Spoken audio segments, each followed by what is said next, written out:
Thank you. We're live. All right, ladies and gentlemen, I'd like to call this meeting to order. The roll call, if you would, Madam Clerk. Here. Here. Here. Trustee Manuel Godina Here. and trustee Andrew Butler. Here. All right, if you'd please join me in the Pledge of Allegiance.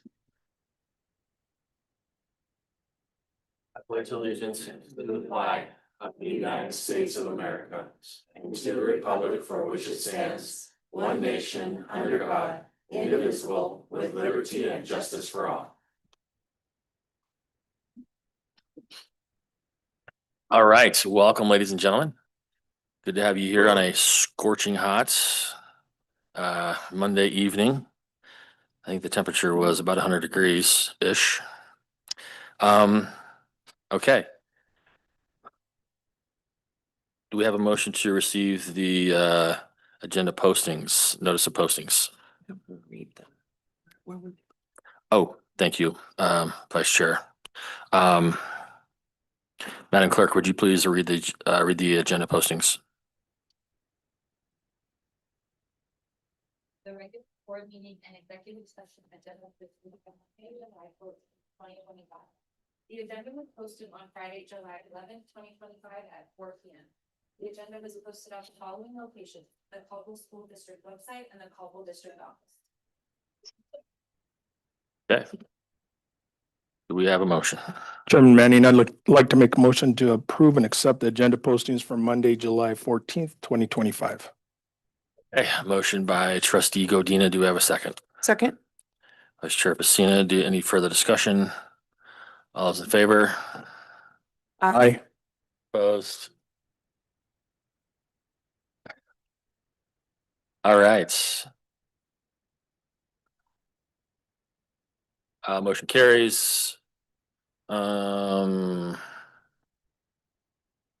right, information, items and reports. Dr. French. Thank you, Chairman Manning and trustees. I just wanted to put in one location all of the information I was sending to you one at a time on the students who had achieved scores on the advanced placement calculus AB, calculus BC or CD. Yeah. Yes, thank you. All those calculus tests for advanced placement, AP classes. And I reached out to Mr. Johnson, who's the teacher of the class, and I added his quote today so that you would have it in the record. Students are saving time and money as significant coursework is credited to them for scoring this high on their AP exam. Additionally, calculus is a foundational math topic for math and science degrees, and when students score this well on their AP exam, it indicates a depth and breadth of understanding of the material that sets them up well for success in their college degree. And he also shared with me an email from Omar Gamino, a student from his class. The student was writing to Mr. Johnson. Thanks. I couldn't have done it without the recursive learning method you taught us. It helped me a lot because I would often learn something too fast to remember it properly. But in your class, I remember almost all the material. I will continue to use this method in college and maybe even teach it to others. I appreciate the great teacher that you are. Thanks for having me. And then, well, and I appreciate that too. I appreciate Mr. Johnson for one, teaching an AP class, and two, encouraging students to take the class. And as if you're familiar with AP, 3 or higher on the AP exam results in credits for a college credit. So the higher your score, the more college credits that you can earn. And in Idaho, a 3 or better, it can equate to either 4 to 8 college credits in math, and in Utah, that can equate to either 4 to 10 college credits in the calculus. So I just wanted to make sure that you were aware that there are great things happening in Caldwell. Okay. All right, thank you, Dr. French. All right, we will move on to the patron input portion. Patrons who wish to provide input at the meeting, they can sign up before the meeting. There's a sign up sheet in the back of the room. If you would like to provide the board more information, you can also go to our online portal and sign there. There's a written form. on the school board's public comment section, and you can provide comments with your name, address, and phone number. And so we do appreciate those patrons that submit information, questions, comments. Do we have any patron input this evening? Okay. All right. Miss Victoria Young, good to have you. You have 3 minutes. Hey, this is concerning policy 9803 that I just saw today is on the agenda for this evening. First reading. And it really what I came to talk to you about are the words. Those words that you're hearing lots about, everyone is welcome here. And Could you turn the mic on, please? sorry, Thank you. do I have to give my name and Yes, if you, Victoria M. Young from Caldwell, patron. Up here about the words, everyone is welcome here. And when I first saw the controversy, all I could think of is these are words that say all kids belong. And if that isn't representative of public schools, I don't know what is. And so I also wanted to remind everyone that we have been considered a local control state. So I look at these as words and take them as they are. Now, I know that the Raul Labrador has spoken about this coming from a political movement, and I do agree. It is a political movement, but it was a political movement called the Civil Rights Movement. And that really is where federal law came from. So the Civil Rights Movement established the respect for diversity, the goal for true equality, and an understanding that inclusion is essential to reaching that goal. So what I saw today when I looked at House Bill 41, that's now Idaho Code 33-143, is that it says in there, not only political and religious, but ideological viewpoints. The whole setup of public education is an ideological viewpoint. And that is that we would do the best we could to offer equal educational opportunity to every child in the United States. So I am asking you tonight to look again at your policy that's going to be before you for a first reading and compare it to House Bill 41. It really just reiterates what they say, but it's wrong. These are just words. If they really have trouble with the visual, then that is their problem, the visual of different skin tones. Okay, so I am asking the school board and each of its members to really take a stance on how they feel about the words themselves, that everyone is welcome here. Is there any question on that? I mean, there's a lot has been said and to be said. So I really think it's a discussion that you need to have as a board, and I hope you do that. So if there's any questions, I'd be happy to answer that on the history. any questions for Ms. Young? Good, All right, thank you. thank you. Yeah, you're right, right on. Okay, we now move to the consent agenda. The board may take action to approve, deny, amend, modify, or postpone action on any of the items listed below. The board will be asked to approve all the following items by a single vote unless any member of the board asks that an item be removed from the consent agenda and considered and discussed. Oh, my goodness.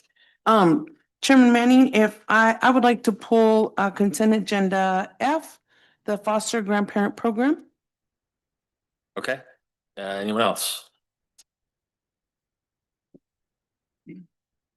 Okay, do we have a motion to, can I get a motion to approve all the items on the agenda except item F? I'd like to make a motion to approve all the all of the items on the consent agenda except item F. Okay, do we have a motion? Do we have a second? Second. Any further discussion? All those in favor, please say aye. Aye. Any opposed? Okay, motion carries. We move on to the items pulled from the consent agenda. So item F, Vice Chair Pacina. Yes, thank you. I just, right here, I got it. Consent agenda, okay. I just had a couple of questions and maybe just some clarification on, this. So as I was reading through the, as I was reading through the MOU, it looks like it's not a continuing MOU that this is a new one. Is that correct, Dr. French? It's a new one? Yes. Okay. And so I wanted to know, a little bit about this program, just a couple questions for clarification. Do you know which school districts are currently using, this program, Aging Strong program? Chairman Manning and Vice Chair Pacina, no, I don't know other school districts. I know that they have been in our school district for some time.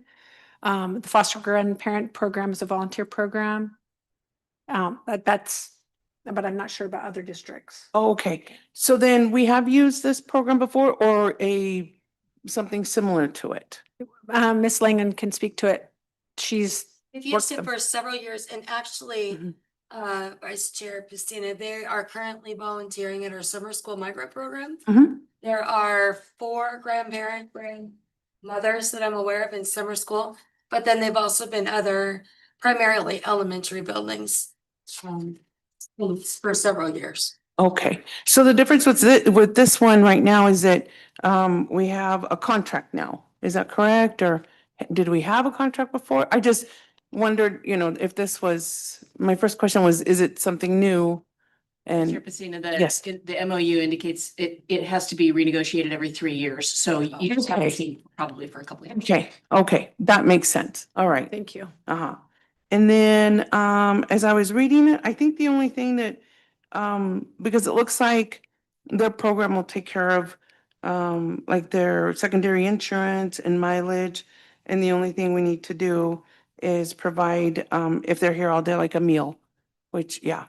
And I think, I believe this is a great, after reading it and thinking about other programs that I've seen in other states, this is good. And the fact that we are probably will be needing help, and how nice is it that, this is, well, and like, this program that, it doesn't cost us money and that we can renew it as well, so. Yes, and Chairman Manning, trustees, I'm going to take my yes back.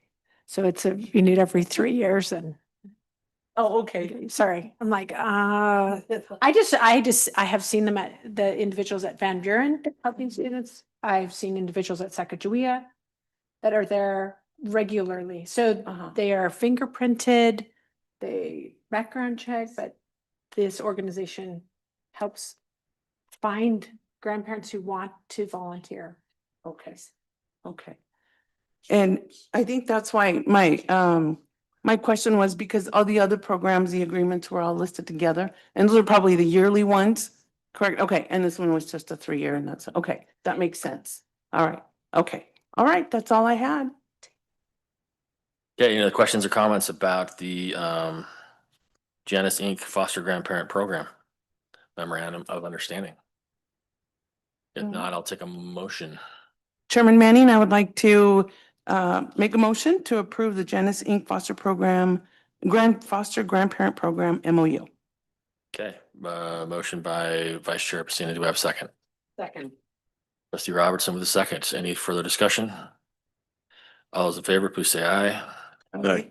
Any opposed? Okay, motion carries. Thank you. All right,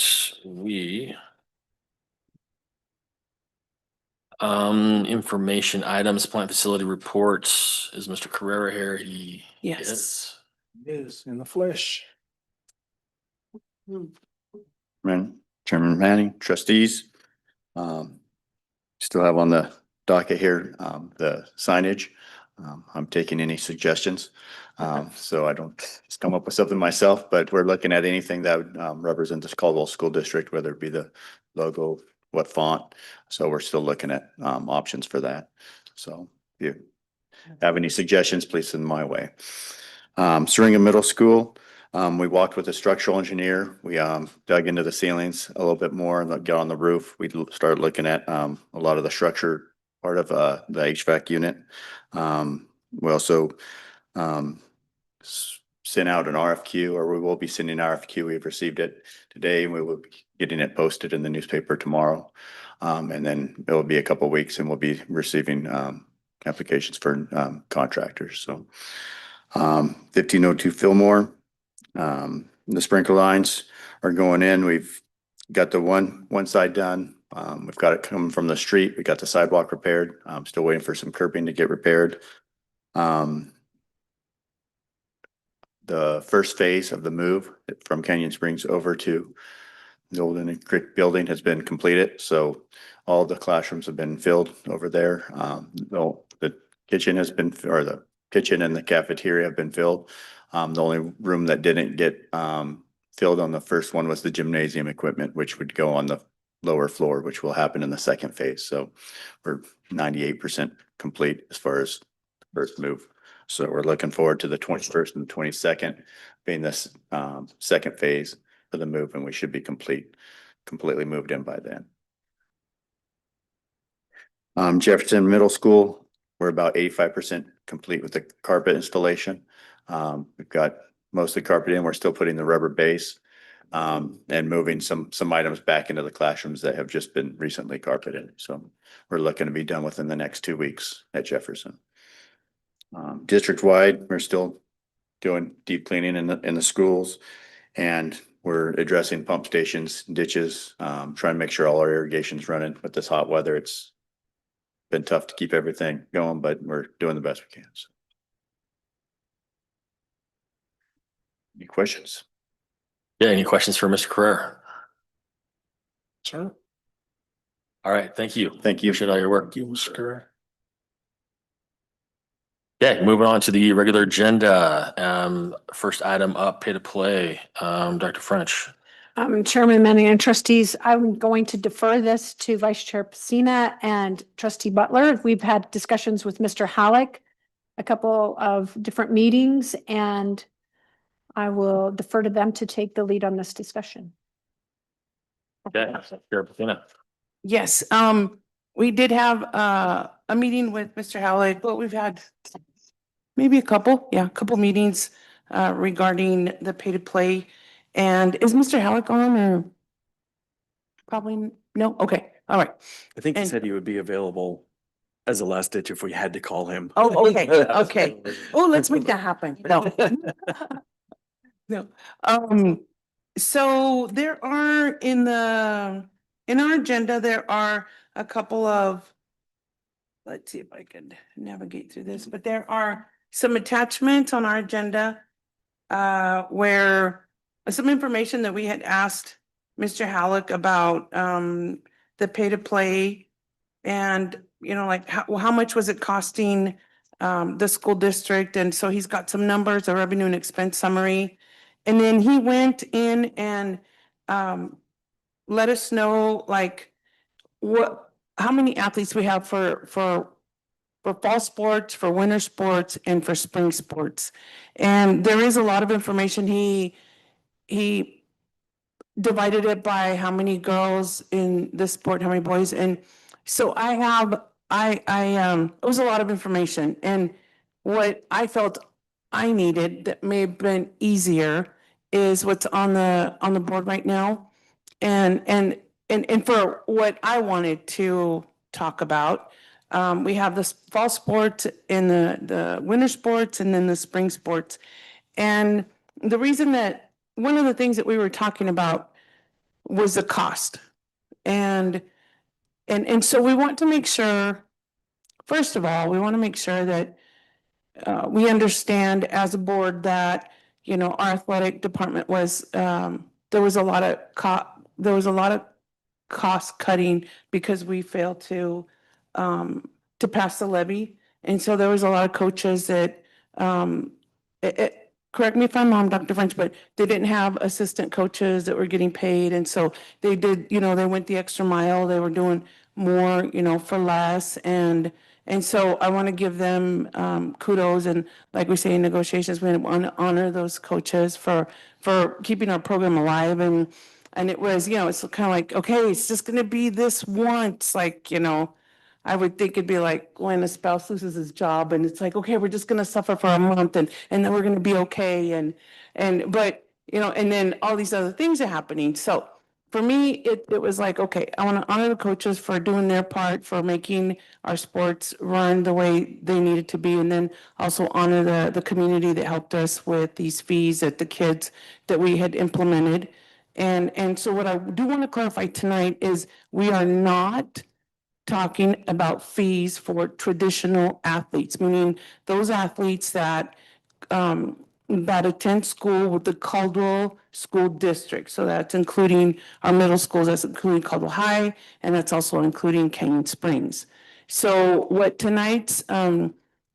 this portion is for the non-traditional students, meaning those students that live in our area or that want to play sports with us. And so looking at that, for me, it was, we talked about cost effectiveness. How much is it going to cost the school district? We ran through some numbers, and if you look at the board, you'll see that in, like, for example, in the winter sports, and I made like 10 copies, and I found one. Okay. The fall sports, we have a total of 188 athletes. And of those 188 athletes, we have 3 that are non-traditional. So this is for this past year. These are the numbers that Mr. Halleck got us. Just, yes, and this is, the data for fall sports. This is just Caldwell High, okay? And so the non-traditional athletes are 3. So the way I look at it is, okay, if we had, another team, another football team, another soccer boys team, we'd have to allocate for busing, we'd have to allocate for another coach.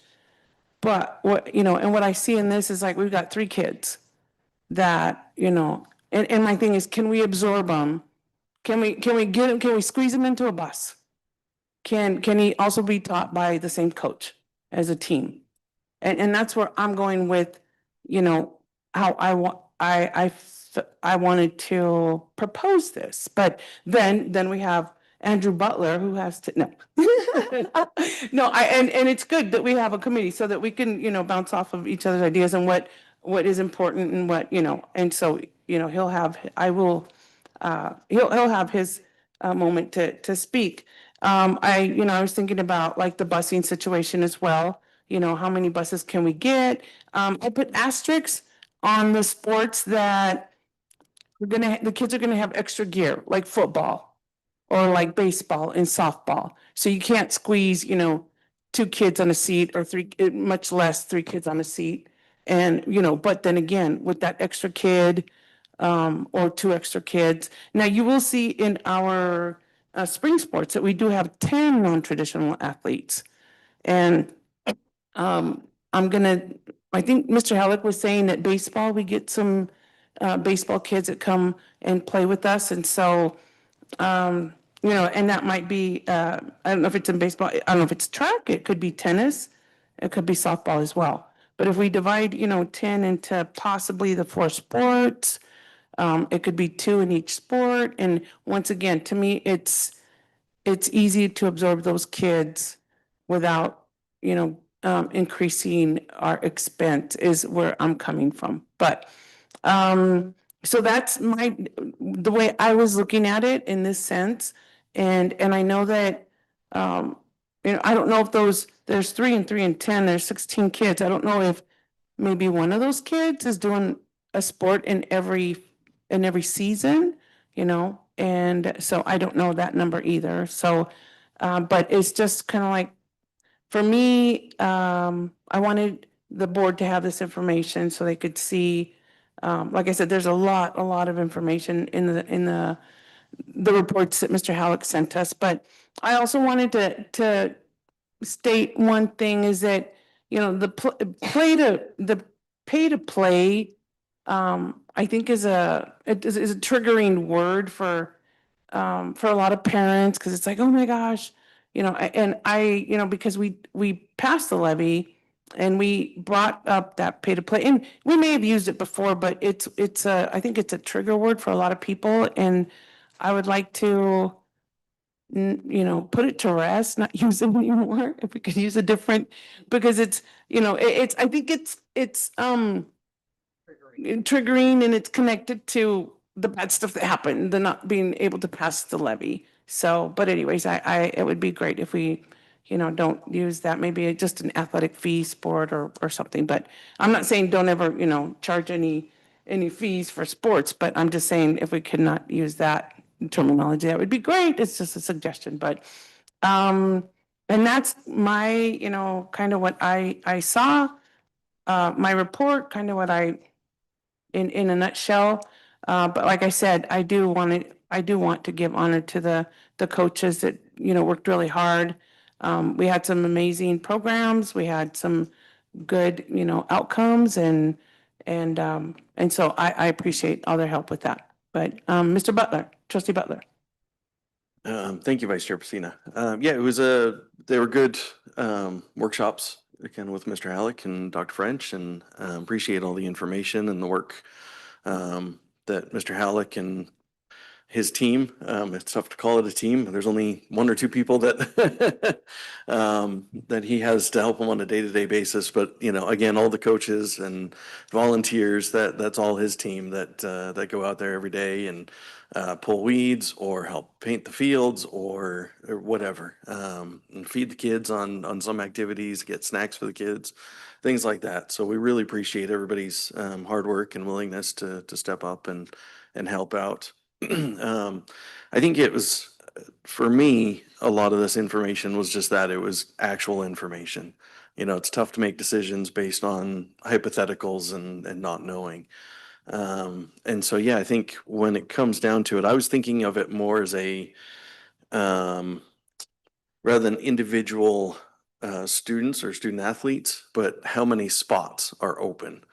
You know, if we were able to fill all the spots, how many spots is that? And I think it's about 550, thereabouts. And again, some of that adjust year to year because some of the team sports or individual sports are just that, they're individual. And so like a track team might have 90 this year, but I might have 100. There's no definitive number that it has to be. Kind of the difference between I guess a better way to say is between the cut sports and the non-cut sports.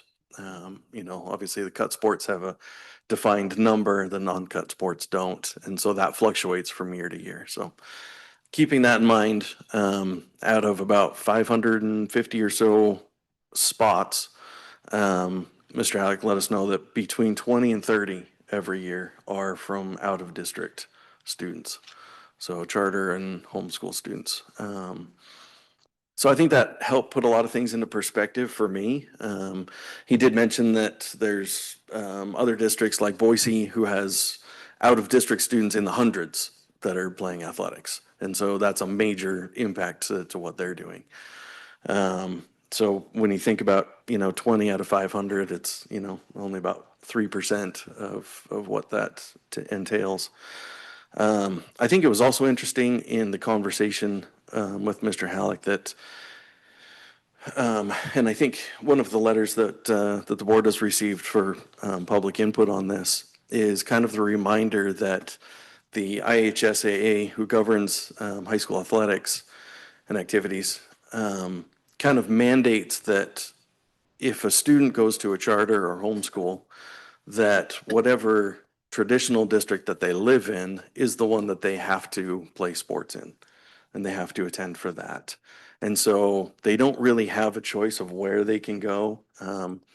So if, for instance, a student lives, you know, on the outskirts of Caldwell in the Valley View School District, but goes to Elevate, then they would have to go play for Valley View. They don't have the choice to pick which district they go to.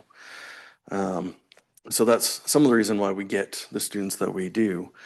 But to kind of go hand in hand with that is we all receive funding pretty much the same way from the state. And so the funding that we do get, technically, the other districts are getting the same funding for the same thing. And so it would actually be more fair for the other districts or the other schools to be paying the fees, whatever we charge for them, because it's actually coming from the district and not from the family individual. If we are covering the cost as a district for all of our traditional kids, then that money is coming from the state money that we receive. And likewise, those charters and now the homeschools would be receiving state money as well. And so it would actually be more fair for those schools to be paying these fees for the students. So I thought that was really interesting thing that also came out of that conversation. And something for parents to understand is, you know, if the board decides to do this, that's a place where the parents can start, is going to that chosen school, that non-district school, and starting there with conversations. So I have a question, Mr. Butler. Yes. Or Trustee Butler. So, Mr. Halleck, has he gone to talk to the districts? he said he has tried in the past, but without anything substantially backing him, he was kind of turned down and turned away. So So we've tried that avenue. we have tried in the past, but not with much backing. And to that point, you know, Mr. Halleck it seems like he's very open. Obviously, nobody wants to charge fees, but we do if we have to. But really what it came down to for Mr. Halleck was whatever we decide, we need a policy that he can stand behind.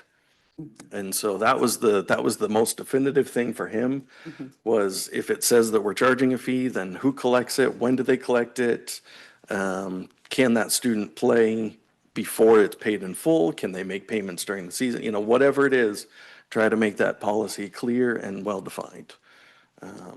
So that way he has a little bit more backing to go to bat with us. So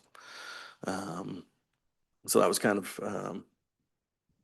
the result of that. Just in some point of reference, it seems like there's usually a cost between cut sports versus non-cut sports in charging two different rates. We did decide. Can you explain what cut sports are? Yeah, so any cut sport would be a defined team set number. So soccer, you know, you can only have, I think it's 22 athletes on one team. Whereas again, like a track or wrestling, you could have 45 and it wouldn't matter. So that's a non-cut sport, as you can have as many as you want. And even to that point, I think there's only a few sports that we have as cut sports actually cut. Because like football is technically a cut sport, but we never have enough athletes come out for football. So it ends up turning in for us as a non-cut sport. Yeah. Thank you. So I hope that helps. Let's see, what else was there? I think in some of the discussion for trying to make a recommendation to the board, we did kind of have a feeling that what the proposed numbers were too high. If they wanted to go with that, or if the board decided to go with that.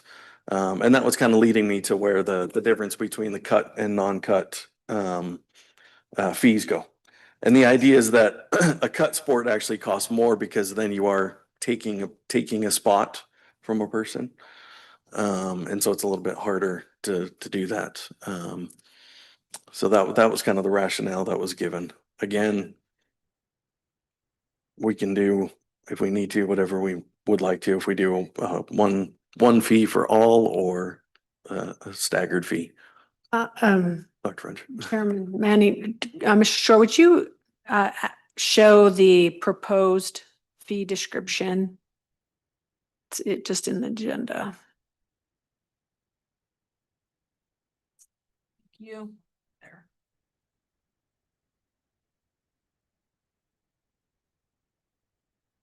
No, Trustee Butler, you were saying the proposed fee or the current fee was too high.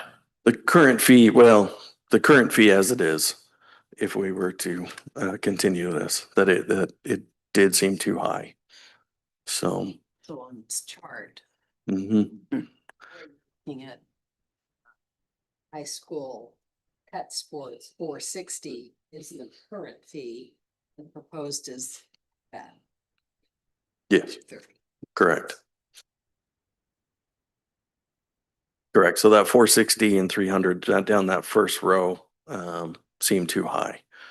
So, and I think that kind of came up at one of our previous meetings that the board kind of felt that way anyway. So.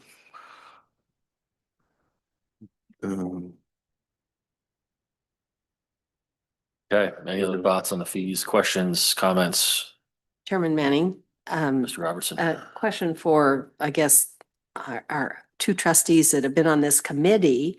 So it says that a current fee is 460. Do we actually collect that? It was waived last year for, since we did pay to pay for everybody. And so that was waived. So this had been from a few years ago and it was never fully enforced. So we have a proposal, I mean, we have a schedule, but we haven't actually collected it. Correct. So now we're looking at something, the proposed fee, which is quite reduced when you go down the list. And is Mr. Halleck ready to actually then collect that? If we do a proposal, so he has that backing. Again, with the policy kind of staying behind that. And I think that was kind of his point with this, where it was just basically a fee schedule. I have no But clue. it had no teeth of who was collecting it, when they had to collect it or anything like that. So. Chairman Manning, trustee Butler, so you were saying that each school has their own money coming in for sports, for somebody that wants to play sports. So if that individual was to come from a private school to Caldwell High School, they would have that set amount of money that they could use towards. It would come out of their general fund, just like our athletics basically comes out of our general fund, I Gotcha. believe, Dr. French.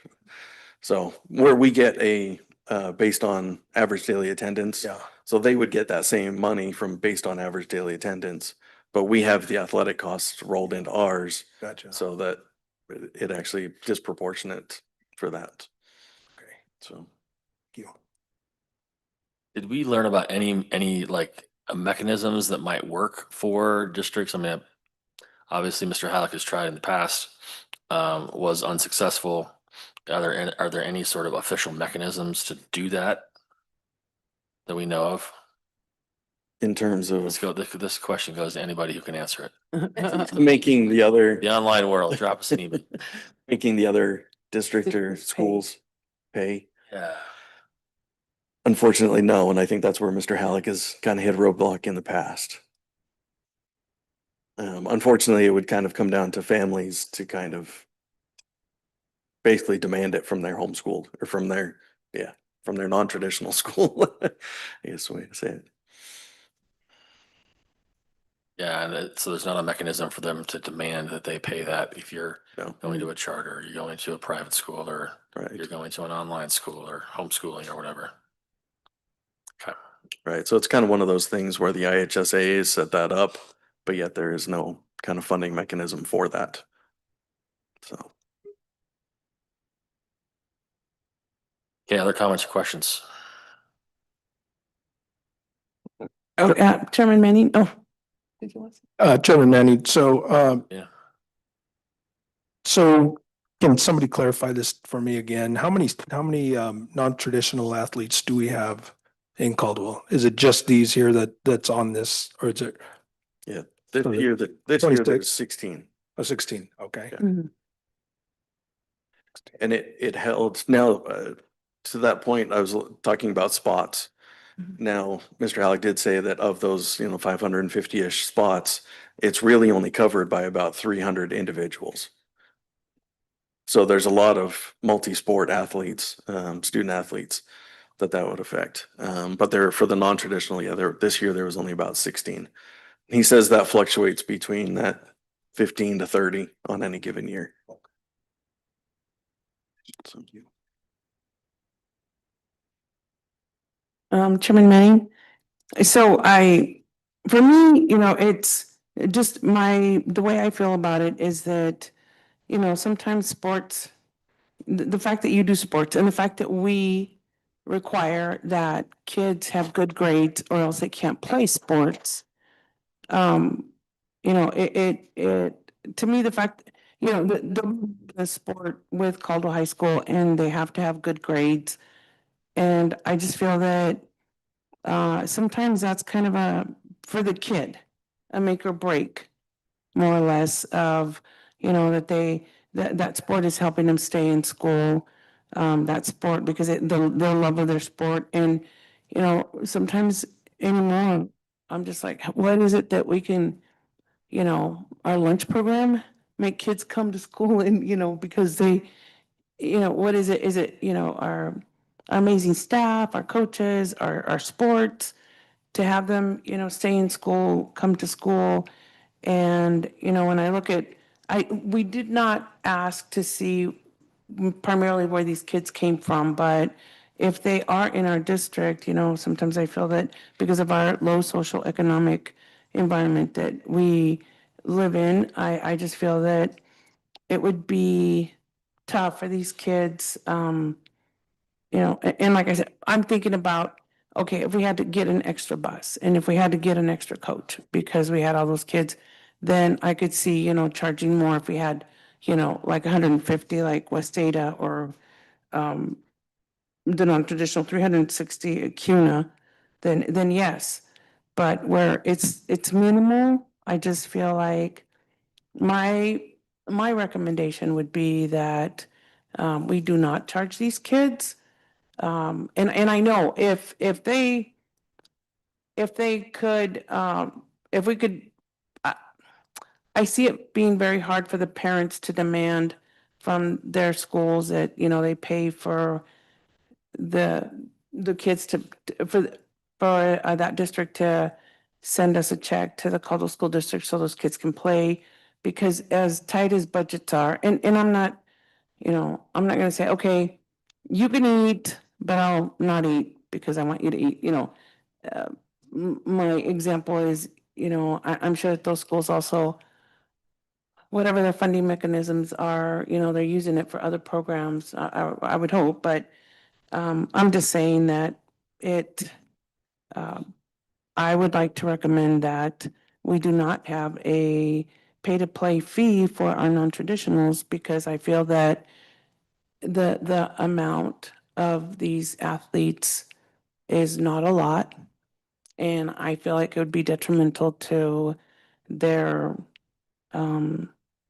just to the way, well, going to school, their love of the sport, and they have to have good grades. And so that is my recommendation, but there, I put it out there. Okay, any further comments, questions? Yeah, Mr. Chairman. I think one of the things that kind of came up through this process, I think as well, is to definitely eliminate any costs for middle school students. We thought that was kind of that learning, developing situation. I think Mr. Halleck, it's the middle school situation is different than high school. It's run by a different organization, and so the details aren't as clear. But he thinks there was probably less than 5 out of district students that really actually even are involved in that. So it really didn't make any sense. And the kids, we want them to be learning and trying new things and being part of that. So so that was one of the reasons why the recommendation definitely for the middle school was to not have any costs. And honestly, I think for me, I do kind of agree with Vice Chair Pacina that when you look at the numbers and what you're trying to recoup, over 16 students, even if you charged them, even if we had 20 and you charged them the $230, it's $4,600 out of a $500,000 budget. It's tough to justify that. Now it cost us more, and the reality is that athletics, there's nothing that we could charge to actually cover athletics. You know, even if we charged all of our students $100, I think when you break down the math, we were in the ballpark of about $1,000 per spot. You know, and so even to charge our own at $100, you know, we're still only 10% of that. So it's really a struggle there. And so I do kind of agree with Vice Chair Pacina that at this time, I don't necessarily think that it's worthwhile. I think it's going to cause more disruption than anything at this point. I do think that now the nice thing is Mr. Halleck has to run these reports after every season.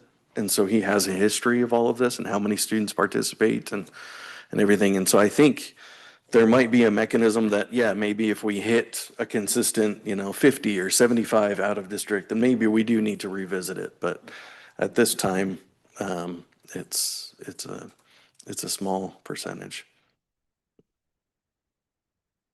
Okay, further comments or questions on the fees?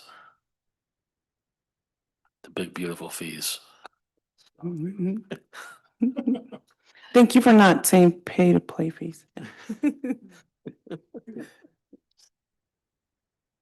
I would accept a motion if conversation is complete. Okay, Chairman Manning, I would like to make a motion on our pay to play fees that we're not going to call pay to play fees anymore. And that would be to not charge a pay to play fee, not charge an athletic sports fee for our non-traditional athletes. That would be, and of course, the non-traditional athletes. And then, and I know that anytime we can revisit it again. Non-athletic IH. Okay, yes. And all non-athletic IHSAA extracurricular activities, those as well. High school activities and Yeah. Just for clarity, that other activities, that's your band, orchestra, yeah, and all the other things that are overseen by the IHSA. So. And just for clarity, it's not, the fundraisers, that's all included, right? We're not talking about that. It's just Just for the extra fee. district students. Mhm. Chairman Manning, Madam Chair Pacina. So if it's not pay to play, what would it be then, Madam Chair? No need to play. Oh, I'm sorry, Vice Chair. I would think, just the athletic costs, if we were gonna bring it back, call it, athletic sports fee.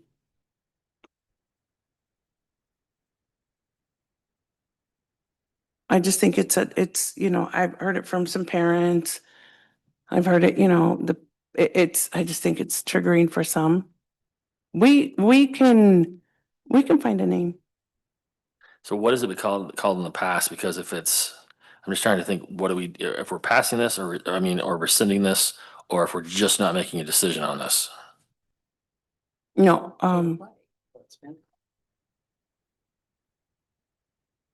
I think Madam Chair made a motion. Is that correct? yes, So I guess we would need I'd like a second. I'd like to Okay. second that. Any further discussion? Vice Chair Pacina, you seem like you had a a comment. comment on your face. I was gonna say, if you want to keep it pay to play, as long as it's zero, I'm okay. Okay, we have a motion, we have a second. Oh, I have another comment. Oh, boy, Okay. Yeah, I just want to clarify with, and have it stated that, turn off her mic. I just want to have it stated that because it is a reduction of fees, we don't have to open up a public hearing. Is that correct, Dr. French? Okay, I just want to make. These fees. Yeah. Okay, that's all, just a clarification. Okay, we have a lengthy motion with a second. Any further discussion? All those in favor of eliminating the pay-to-play fees for the non-traditional I'm sorry, what'd you call it? athletes Mm-hmm. Mm-hmm. for extracurricular IHSAA Mhm. sports and activities? All in favor, please say aye. Aye. Any opposed? Okay, motion carries. Okay, No fees. thank you. Nice job, guys.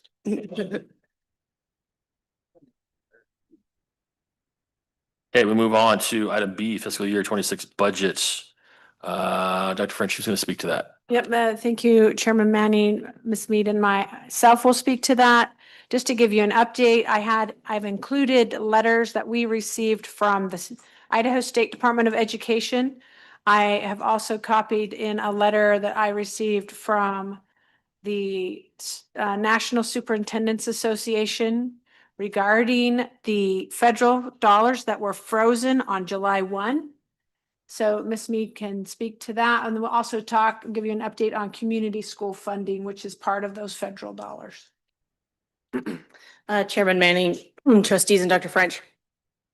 The short version on the federal funding is we received notification from the State Department of Education. They received a notification from the Federal Department of Education that the following, you can see them up on the board, Title 1C, which is our migrant funds, Title 2A, which is our educator effectiveness, so some of our professional development funds, Title 3A, which is our English learner program, the federal funding associated with that, Title 4A, which are student support, student safety and health kind of things, student support and academic enrichment, I guess is the formal title. And then some of those 21st century grants, that those funds have been frozen. So the process to this point is that we complete, an application for those funds every year by June 30th. We did complete that application where we sort of report the previous year's funding. We request or we budget funds that have been sort of allocated for us. Those funds, the budget number they gave us was basically based on last year's numbers because we hadn't gotten a formal allocation. On July 1st, we learned that those funds are not set to be released to us. My understanding is that the justification for that from the federal level is that the programs are under review. And so that's the way that the justification of holding the funds has been made.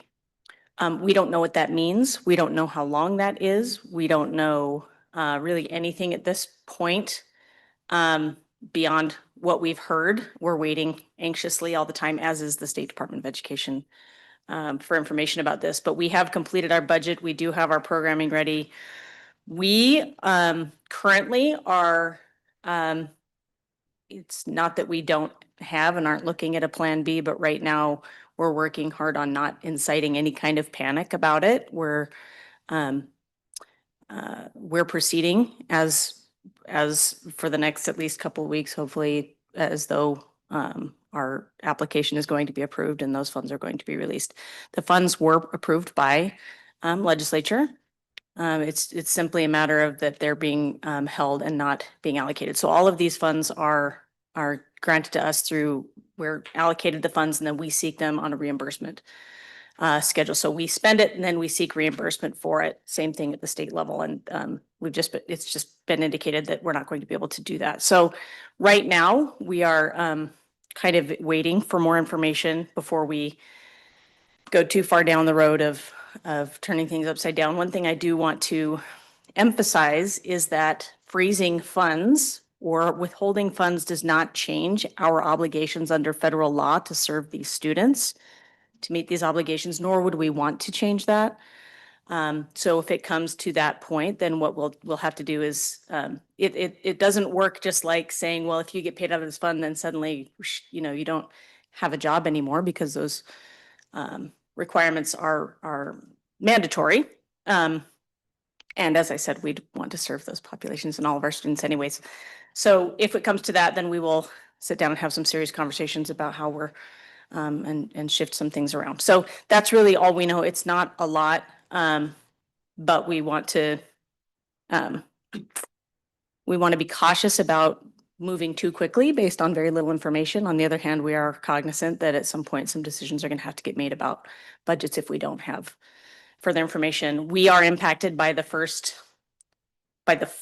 four of the 5 on that list. We do not currently have any 21st century grants, but our Boys and Girls Clubs do. operate with those grants. We did also meet with, Dr. French allowed me to join a community schools webinar, where this year's community schools funding for 25-26 we know is secured. And so there won't be any changes to that. We will know in January whether or not 26-27 funds are impacted. So there's a little bit of impact to us in the sense that part of our community schools funding does come out of Title IV-A, but not a large portion. So the bulk of our community schools comes from a grant that we do know we have funds for this year. And so that's kind of what we're doing, a little bit at a time as we hear different pieces about different grants. We're checking those off the list and knowing what we can move forward on. But yeah, are there any questions about that I can answer for you? Questions for Ms. Mead? Ms. Mead, do you know approximately how many in those title funds that they are withholding? Approximately how much money that is? Yes, it's about it's $1,157,000. It's a lot for our district. We are, there are not very many districts in the state that receive migrant funding at all. There's a handful, maybe 15 or fewer. I'm making that number up a little bit, but we're among the higher. So in migrant education funding alone, we typically get about $630,000. But total, those funds that are being frozen, assuming that the allocations are close to accurate, is about 1.1 million. So you said, so it was 1,057,000 or what? 1,157,000 Oh, and some change. So, yeah, Mhm. 0.15, so, yeah. Yeah, wow, that's a chunk of change. That is, and Chairman Manning and trustees, the other piece of information that's sort of floating around that will likely at some point impact us is we're watching very carefully the Medicaid discussion. We do seek, I think, I should have looked at numbers, but we get about $2 million of reimbursement for through Medicaid each year. Well, 70% of that actually gets reimbursed, but so that's also, there will be some impact potentially there for us as well. We're just watching that really closely. Chairman Manning, Ms. Mead, so if we don't get those funds, that just comes out of our general fund, or where does that come out of?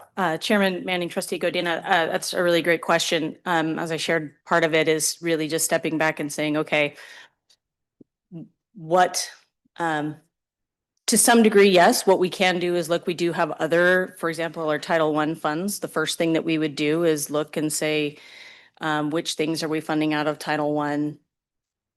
Which, if I'm being really honest, everything that we fund is really critical. But we would look first at, are there things that we can adjust or step back from there, absorb some of it there?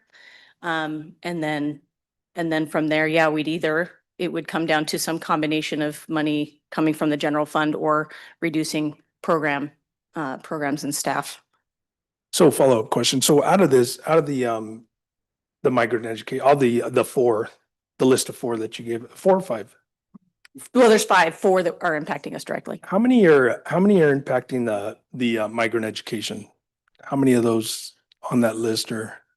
One is specifically targeted to migrant education. It's about $630,000 worth. Okay. Our English learners, obviously, there's some overlap in that population, and then the other funds affect all of our students, and so there's overlap there. But about half of it is specifically our migrant education program. And as I said, all of those obligations, the federal laws that those funds support, they haven't gone away. Yeah. We'll continue to support those programs. We should. Which we, again, yes, which we should, we will anyway. Yeah. But I know that there's some fear out there that if the money's not there, then suddenly we aren't going to serve those students. And Sure. of course, Yeah, we that's a absolutely valid. are. It's just a matter of now stepping back and figuring out how to do that in a way that's the most efficient. It's a disservice no matter what. It is. And I want to thank you for looking at all those aspects of, because we do have a big migrant education, a lot of migrants in this city. So, but thank you for stepping back and taking a look at that, because Chairman. Worst Manning, case Trustee scenario. Medina, it's an unfortunate thing that we have to do, but it's something we're paying very close attention to and being mindful as well at the sensitivity of the situation overall. There's a lot of fear and a lot of in all of these topics generally, and this is just one added area that's stressful for our community, and it's unfortunate. Thank you, Ms. Mead. Chairman Manning, in addition, so I would say that 21st Century, that impacts our families significantly because our partnership with Boys and Girls Club, they have written those grants specifically for our students to attend Boys and Girls Club after school.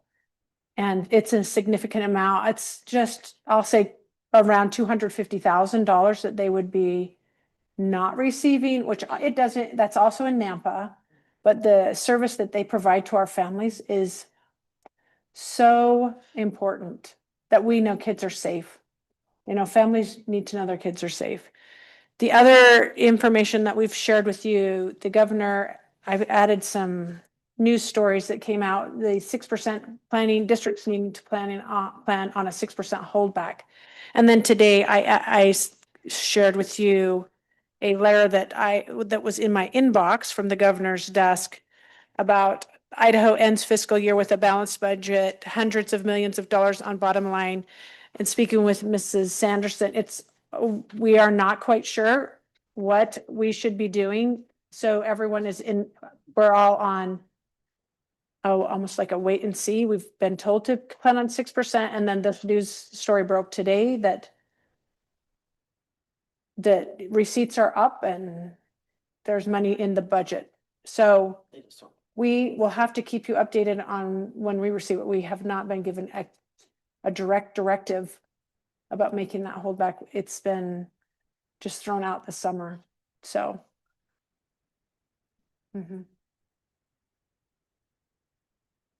Okay, any other questions? That's my Comments? new Direct directive? term of the day. Thank you. Well, and we'll provide an update again at our work session on July 28th. Okay. All right, information only. Okay, we move on to ISBA 2025 resolutions. So that is, we have annually our ISBA convention, as you know, we have been to many. And we have run 3 different resolutions for that over the last few years. And so the question is, do we I can't remember if which ones of these may be up for because they run for 2 years. And it seems like it's been a couple of years since we've proposed these. So I suspect all 3 of these are probably up. The challenge, of course, is it's like, you know, it's a proposal and it becomes like a new business item for the you know, we bring it before the ISBA, which are the trustees from around the state. And then we kind of have to sell it and say, you know, explain this, why it's important. And then the ISBA lobbying team makes it part of its lobbying efforts for that upcoming, the next 2 legislative sessions. And so my question to you is, do you want to support these resolutions that we have run in the past? The first one is about school safety. One is about aligning school age accountability. One is about early learning, the importance of early learning. Anyone have any thoughts, feelings, emotions, questions? Chairman Manning, the first one, school safety, I know that in our resolution, and correct me if I'm wrong, Dr. French, but that one was where we were trying to have it set that, you know, like SRO contracts would be part of our, you know, not just grab that money from you know, wherever you may find it. It was gonna be like, this is, you know, a budget item from the state. Well, that, you know, it would be more definitive.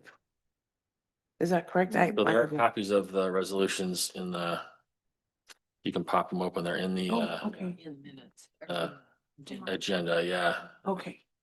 Funding safety in schools. I'm just looking through the explanation. Now, therefore be it resolved that the Idaho School Boards Association work with the Idaho Legislature, State Board of Education, Idaho Department of Education, and other education stakeholders to prioritize and allocate adequate funding for the enhancement of safety and security in schools and urge collaboration between federal, state, and local governments to ensure that all schools, regardless of their financial status, have the resources necessary to protect their students and staff. And then there are more bits and pieces of it, but that's the gist. Okay.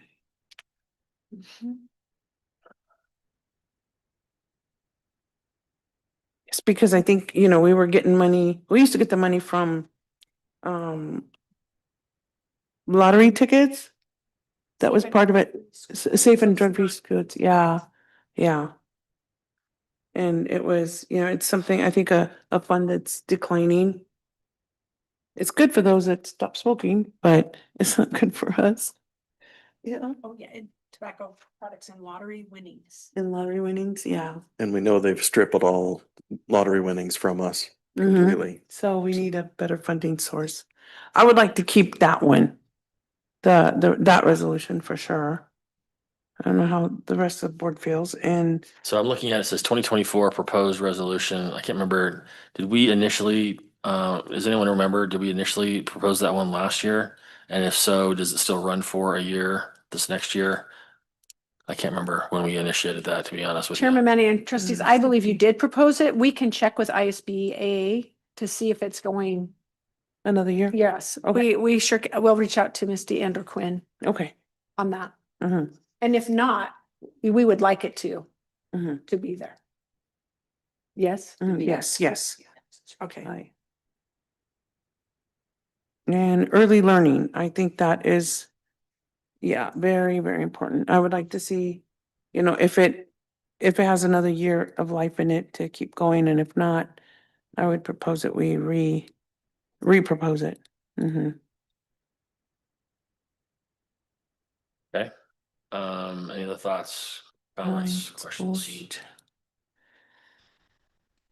I know that aligning school age accountability, this would be like its third run if we were to redo it, so at this time, I feel, I don't know if you folks wanted to, but I mean, it's past the business meeting at the ISBA convention, both times that we put it up there. But, you know, if we had to pick and we could only pick two, I'd be okay with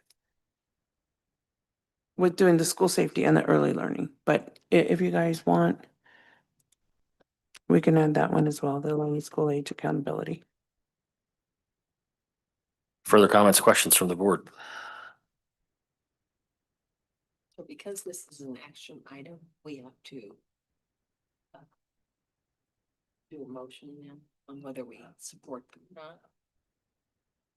Or we don't, I mean, we could take action. We don't have to take action. Oh, okay. Chairman Manning, I'm fine with all three. Okay. Whatever the board like, so. I think they're all valid in their own way, so. Accepting of all resolutions. All resolutions. No, Okay. Is Chairman, that a Matt- political statement, Mr. Trustee? no, the political side is, I don't think the legislature cares what we think. And I don't Very true. put that out there either, Yeah. so. Aye. Chairman Manning, I think the school safety resolution, I think that kind of resonates with all school districts here in Idaho. I think we'd have a pretty good chance of moving forward with that one, for sure. And then the early learning for sure as well. Okay, For sure. I'll take a motion. Right, Chairman Manning, I make a motion to resubmit the previously proposed resolutions, school safety, early learning, and aligning school age accountability, if they are due for this year, and if not, we'll let it run its course. Okay, motion by Vice Chair Pacina. Do we have a second? Second. Trustee Godina, any further discussion? All in favor, please say aye. Aye. Any opposed? Okay, motion carries. We'll continue to carry those resolutions. Okay. We move on to future agenda items. So trustees, if you have any suggestions, thoughts, proposals for future agenda items, make sure that you let us know. Okay, we move to policy development. Dr. French. Thank you, Chairman Manning. Trustees, the first item is a request to rescind policy 4210 F1, the facilities use application. We are updating this in this policy, and we will be presenting a new application. So we're asking you to rescind this one. Okay. It's part of our facilities use. When people want to rent the building.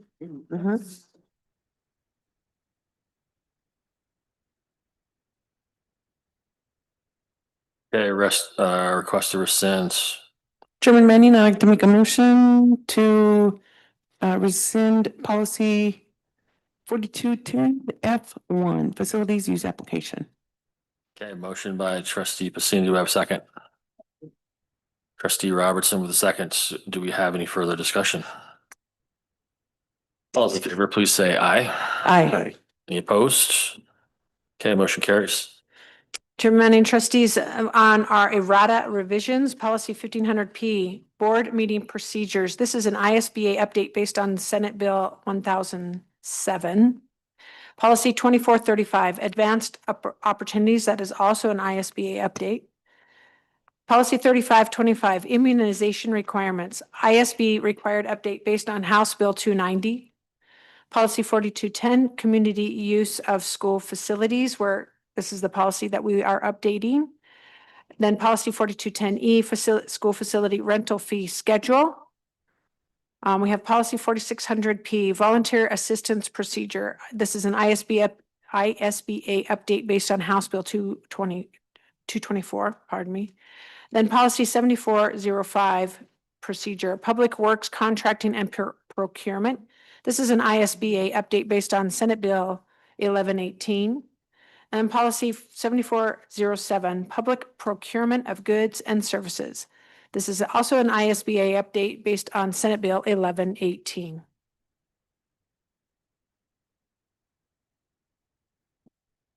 Okay. Errata revisions. Do we have a motion?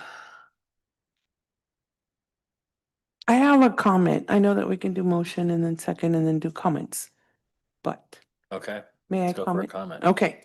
I just had a quick question, Dr. French, on the procedure for, I had a question on the school facilities rental agreement. Okay. And just because I've, throughout time, we have used some of the school facilities. I see that we no longer will be renting out like the food courts or the, what we call multipurpose rooms like at JMS or Jefferson. Is there a reason for that? Because I know we've done it in the past or. That is a great question, and Mr. Carrera is gone. I think, I'd have to ask, we had this run by the facilities. Mm-hmm. We looked at other school districts. Uh-huh. We had Bernie review it, Mm-hmm. and I would have to ask. We did remove some classrooms because those classrooms don't exist. They really didn't exist. Uh-huh. I can double check with him if you'd like. Mhm. And I do know the kitchens, that's really, it really we have to work with child nutrition. Right. So it is like a special permission to do that. Mm-hmm. But we renting it out, we've had, I don't know if, I'm trying to think when we've last rented it, we've had school events in there. Mm-hmm. So anything that's school related, Mm-hmm. Trio Upward Bound, the Farm Workers Appreciation Dinner, Mm-hmm. events like that. Yeah. I'm trying to think when the last time we had a family just want to rent the cafeteria or multi-purpose room. Yeah. And I was just thinking, for some of like the past, it's just a nice place. It's big. We can decorate. We did my parents' 50th anniversary at JMS in the court. Oh, And then, like we did my grandma's memorial, and just things like that. okay. So I'm gonna look at the, I was trying to make sure I had this. So the food court, I appreciate what you're saying. Mhm. I would have to ask Bernie why the food court itself. I can tell you like the kitchen, that really is Yeah, something that and we we, had catering and things like that, but yeah. the meeting room, that would be John Halleck's, the food court meeting room, that's John Halleck's office, so we wouldn't be renting that out. Oh, the fishbowl. Okay. That's yeah, right. yeah. Library conference room. I would have to, I believe because we're looking at other school districts. That is a room that is not necessarily rented out to the public. And it may be due to making sure it stays safe and orderly, Mhm. right? Yeah. that I makes can sense. ask about the food court and double check with him on that. Yeah. And I'm thinking if there was a bad experience, it would be good to know, Yeah, that way. sure. If the community asks me, I can let them know. Or, yeah, but yeah. I know we used it as a fundraiser for a museum that we're trying to bring into in museum area for Caldwell, Okay. the city of Caldwell. But yeah, it's just, I will find out. Okay. The rest of them, I can tell Mhm. like football, tennis court, track, most. yeah, That's really, we were trying to lessen the impact on that yes. area. Absolutely. Okay. All right. That's just a question that I had with that Okay. one, but this is errata, right? Or yeah, Yeah. these are, yes. Errata. Okay. I mean, we could pull it. I mean, we could table it, that one in Mhm. particular, if we Could we? wanted to. Yeah. Would that be Renting okay? out the tennis court. Or we could pull it and then send it to, for like a revision or something, or at least pull it Mhm. for further investigation. Okay. Any other comments, questions? I'll take a motion as well for whatever. Okay, Chairman Manning, I would like to make a motion to approve errata revisions, policy 1500P, board meeting procedure, policy 2435, advanced opportunities, policy 3525, immunization requirements. Let's see, and if we could pull for now, well, I'm going to skip these. Okay. Policy 4600P, volunteer assistance procedures. 4210 as well. I think you skipped that one. Yeah, and but to approve, yeah. I got it. And then policy 7405P, public works contracting and procurement, and policy 7407, public procurement of goods and services. I would like to make a motion to approve those and to pull the policies 4210 and 4210E regarding the use of school facilities and the rental fee schedule. Okay, motion by Vice Chair Pacina. Do we have a second? Second. Second by Trustee Butler. Any further comments? All those in favor, please say aye. Aye. Any opposed? Okay, motion carries. We move on to first reading, Dr. French. Yep, first reading, policy 3005, entrance placement and transfer, ISBA required update based on House Bill 236 subsection A. You'll notice on these first readings, many of them, it's a paragraph has been added, Yeah. but the paragraph itself is pretty significant. So we want to make sure people have a chance to read that paragraph. Policy 3010, open enrollment by students who reside within and outside the district. This also is an ISBA required update based on House Bill 236 subsection A. Policy 3340, corrective actions and punishment, ISBA required update based on House Bill 236 subsection A. Then we also have policy 4105, public participation in board meetings. This is an ISBA update based on Senate Bill 1007 subsection A. And then the policy 4105F, the request to address the board. I just want to make sure this will be, come on, open. There is a significant change to this one if you look at it. So if you will we wanted to make sure people were aware of what that might look like. And then policy 9803, flags and banners. It's a new policy aimed at implementing House Bill 41 subsection A.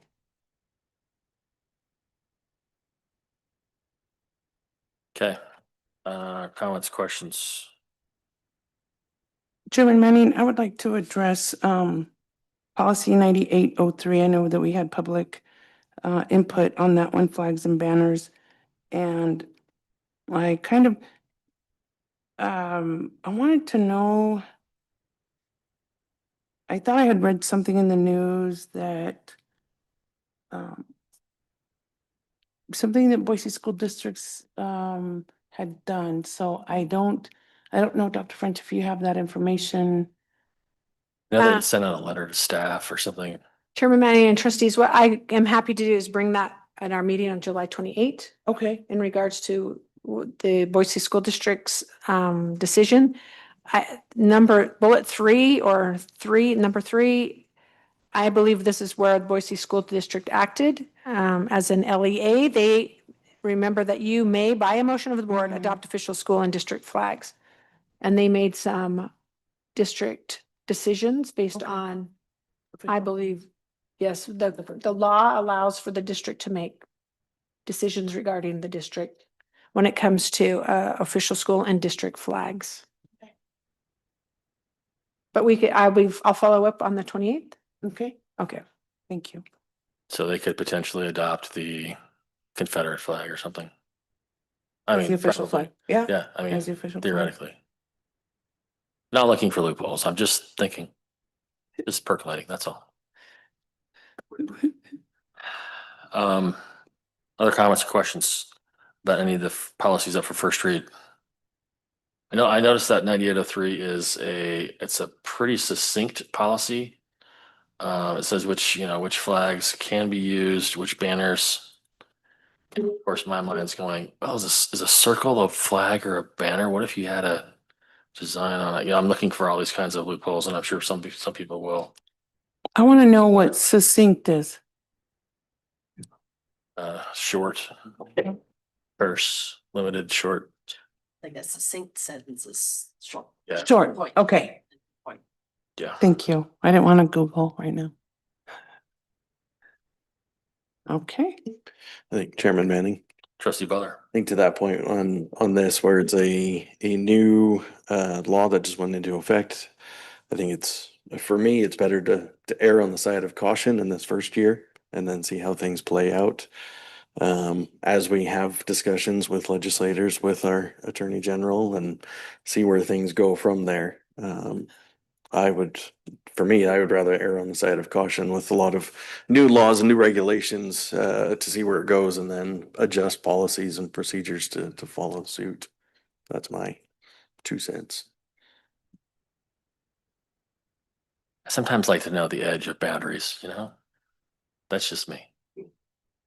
Where's the Venn diagram? We can Sometimes you can jump over the line. That's the boundary. That's the problem. pole vault, yeah. mm-hmm, Yeah. Yeah. yeah. But it Okay. would be nice to get more information. And it's not like we're stopping the process, just, Conversation. yeah, to have meaningful conversation.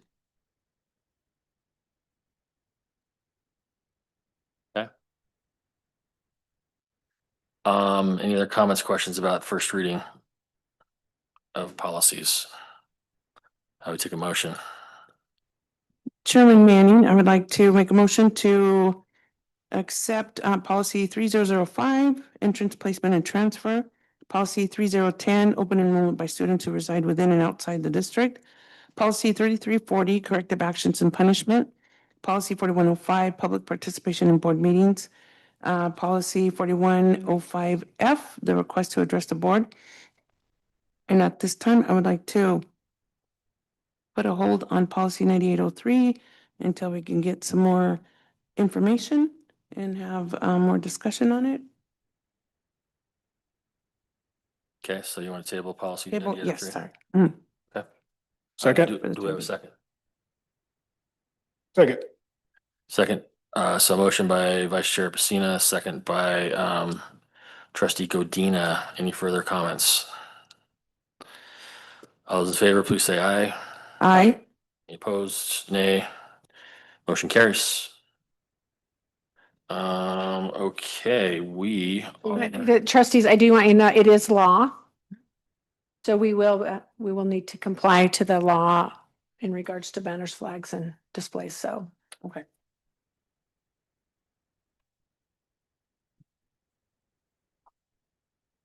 Yes. okay. We are. We now have an executive session, so. We need a motion to enter into executive session. Okay, Chairman Manning, I would like to make a motion to enter into executive session per Idaho Code 74-206, 1B, to consider the evaluation, dismissal, or disciplining of, or to hear complaints or charges brought against a public officer, employee, staff member, individual agent, or public school student. In this case, employee number 04-14-2025. Okay, we have a motion. Do we have a second? Second. Okay, Madam Clerk, will you please call the roll? Trustee Trish Robertson, Yes. Vice Chair Maricela Pacina, Yes. Chairman Travis Manning, Yes. Trustee Manuel Godina, Yes. Trustee Andrew Butler. Yes. We are in executive session.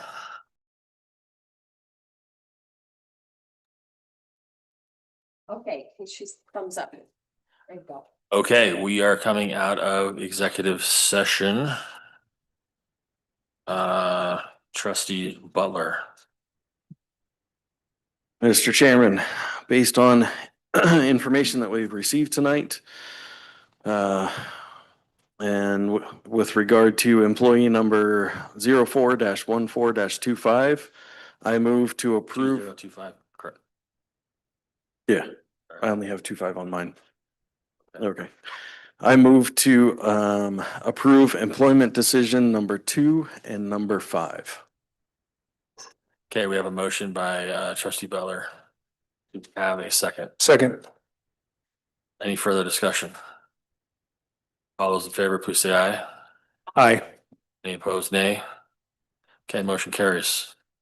So we are resuming into regular session. We have a number of information items. We're not gonna go over them. It's like 1:30 in the morning or whatever it is. 12, it's almost 1 a.m. Calendar stuff, so please go check the board's agenda and you can look it up yourself. At this time, I would accept a motion to adjourn. Motion to adjourn. Second. Terrence, What's that? We vote. we vote, sure. Do we adjourn? All in favor? Aye. Aye. Any opposed?